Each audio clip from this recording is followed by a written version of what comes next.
لە سەرەتای ڕاگەاندنی پرۆژەی گوندی کۆری ئەوە ئاشکرا کرا لە ماوەی 4 مانگدا دەتوانرێت 2400 خانوو تەواو بکرێت، بەڵام زیاتر لە 3 ساڵە دەست بەکارکردن کراوە لە پرۆژەکە کەچی تاکو ئێستا یەکەکان تەواو نەکراون.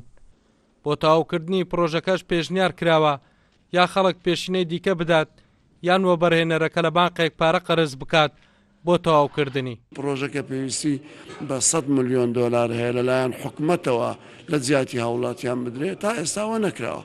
وەبەرهێنەرەکەش توانای ئەوەی نییە کە پرۆژەکە تەواو بکە هەمووی و بە قەرز بیداتە هاوڵاتیان، چکە پێویستی بە سەرمایەکی گەورە هەیە. ئێستا بە دوای ئەوەی دادەگەڕێکە بە دوای قەرزێک دادەگەڕێ لە یەکێک لە بانکەکان لە بۆی بتوانانی پرۆژەکەی بەردەوامی پێ بدا.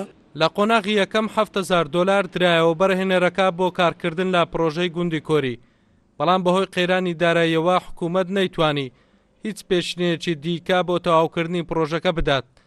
لەم نێوەندەدا خەڵکە کرێچیەکە تا ئێستا سوودمەند نەبوونە و لە چاوەڕوانی تەواوکردنی پرۆژەکان. گرێبەستە لەگەرکردن حەقت پێدان کە بەڵێتەوە بوویتێ خاوەنی خانوویەکی گوندی کۆری، هەموو هیوا و ئومێد و ئاواتی خۆی لەسەر ئەو خانیە چنیە. ئێستا کەش ئەو خانێ بەو دەردەڕۆیی بەڕاستی گرفتەکە لەوەیدا جیهەی تەنفیزی پێویستە مەسئولانەتر بێتە بەرباز و هەروە حکوومەت بتوانیتن ئەو پاڵپشتە داراییەی خۆی جێبەجێ بکە و هەروەها وەبەرهێنیش تەنها ئێعتیمان نەکاتە سەر پارەی جیرفانی خەڵکەکە و حکوومەت پێویست بوو وەبەرهێن بە شێوەک لە شێوەکان خۆشی پاڵپشتێکی هەبی بۆ ئەوین بەلایکم نەتوانی ئەو مەشروع ڕابگرێت. پرۆژەی گوندی کۆری 5,000 یەکەی نیشتەجێبوون لە خۆ دەگرێت لەگەڵ دروستکردنی 1000 یەکەی دیکە بۆ پزیشکان.